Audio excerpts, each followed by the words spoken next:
Police say drivers just need to pay attention. This facility is powered by the energy you produce from your workout. Earlier today, Public Works crews were out in this area and they were clearing debris like you see like this from these swells. The cleanup also continues as these piles of debris that you see here continue to grow. Fisherman's Village is full of small businesses like this one. One park ranger told me that they think it's actually getting better. What kind of damage are we seeing out throughout Charlotte County right now? Yeah, the cleanup continues out here after that tornado ripped through this area. Let me step out of the way so you can get a better look. I've really gotten a mix of reactions from people out here today. Right now, they're in desperate need of more drivers.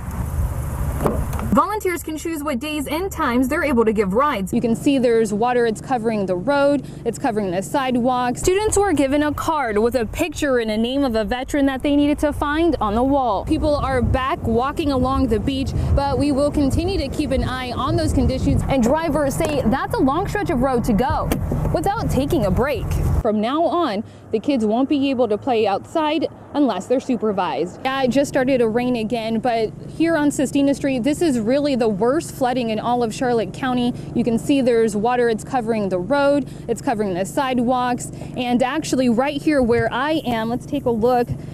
The water is about 9.5, 10 inches deep here, but I know the further out you go, it's well over a foot, which is why at least one homeowner couldn't make it to work today.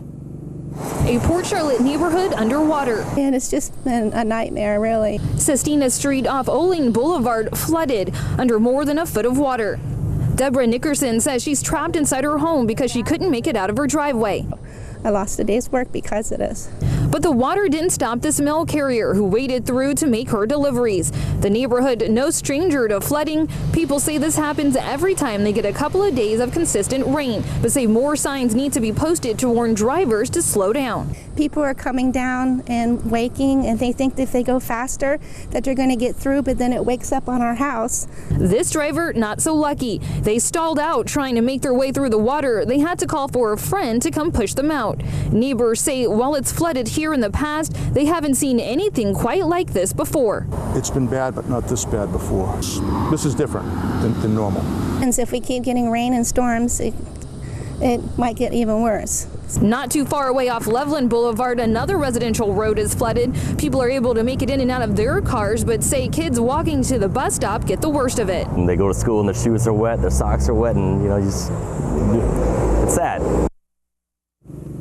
Now, in both the neighborhoods, people tell me that it could take days, even weeks, for all of this water to recede. And of course, they're worried. They say if it doesn't stop raining, the flooding could get worse before it gets any better. Live in Port Charlotte, I'm KRISTI Gross, Swink News Now. Even though the Parkland student survivors have come and gone, this public hearing is still going on. People are still getting up and speaking to the commission, some even in support of those students who are demanding action. Now, these are the same students who just weeks ago were fighting to survive when a gunman opened fire at Marjorie Stoneman Douglas High School. They tell Wink News they came to Cape Coral to continue to fight for their lives today, this time by pleading with the commission to not only increase spending on mental health, but they say more importantly to put an assault weapons ban on the November ballot and let voters decide. The students traveled here just days after the state legislature voted against an assault weapons ban, and they had some strong words for the commission about that vote.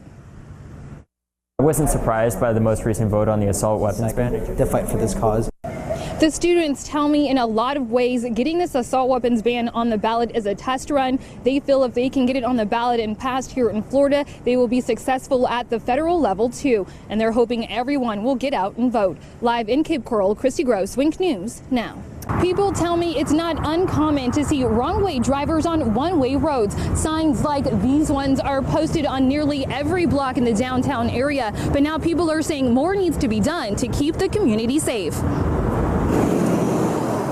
Out-of-town drivers in a maze of one-way roads can make for a dangerous combination in Punta Gorda. One major problem, wrong-way drivers. The potential there is great for that to happen. I think I've seen it happen once down a side street. It happened again today, this time caught on camera by a Punta Gorda police dash cam. A wrong-way driver headed southbound on US 41 North, which is a one-way road.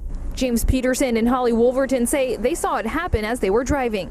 He was going real slow and creeping along and trying to get off. Had his flashers on. Yes, so he knew he goofed up. Police posted the video of the wrong-way driver on Facebook, warning drivers to pay attention. But many of you commented saying it's happening all too often. It can be tricky because we do have a lot of one-ways. I think a lot of people don't know the area and aren't used to one-ways. You know, they're used to two-way traffic. Yeah, most of the time it's out-of-towners or people that come for the winter visiting. People are now pushing for more protections because one wrong turn could have dangerous consequences. I think there might need to be more signage and warnings. Now, bigger signs with flashing lights, and better placement are just some of the suggestions that you guys have posted on Facebook. In the meantime, police say drivers just need to pay attention. Live in Punta Gorda, KRISTI Gross, Wink News Now. The cleanup continues out here after that tornado ripped through this area. Let me step out of the way so you can get a better look. You can see there's downed tree limbs and debris that's all been pushed off to the side of the road to make sure that this roadway is safe for FBL crews that have still out here. They've been working throughout the night and the day to restore power.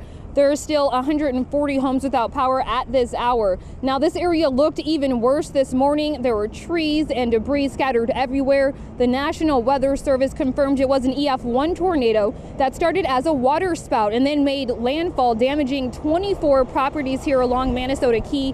One home and several condo units have been deemed unsafe by building officials because of major damage. Wink News spoke to one woman who says the tornado ripped apart her home with her and her husband inside. I went to go close, just hit the ground. And deputies want us to remind the public to avoid this area if they can, so that way these crews can continue to keep on working, trying to get that power back on. So first, I just wanted to ask you, what kind of damage are we seeing out throughout Charlotte County right now? Well, we're still in the power lines. Obviously, we didn't get hit as hard as we were expecting. So but what was it like for emergency responders in that operations center for these last few days leading up to the hurricane and then now? It was during number 2. All of us were worried about our families. We had families that we didn't know what was going on. I'm sorry. Yeah, didn't think I was going to get emotional, but it's tense. Yeah, it is tense. I mean, you know, you're focused on helping other people, but you don't know what you're going to go home to.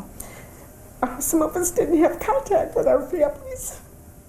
But now we know we're okay, and very grateful, very, very grateful, and very blessed.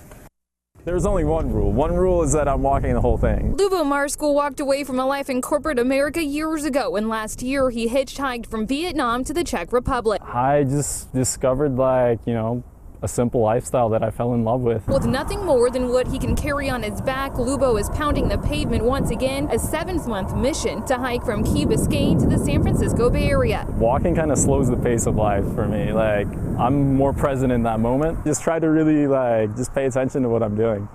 And really appreciate, small things like the sun. It's an awesome day. Just 2 weeks and nearly 300 miles in, he already has tales of people's generosity. Yesterday, there was a guy named Peter, who just stopped on the side of the road and was like, "Hey man, I saw you walking yesterday in LaBelle.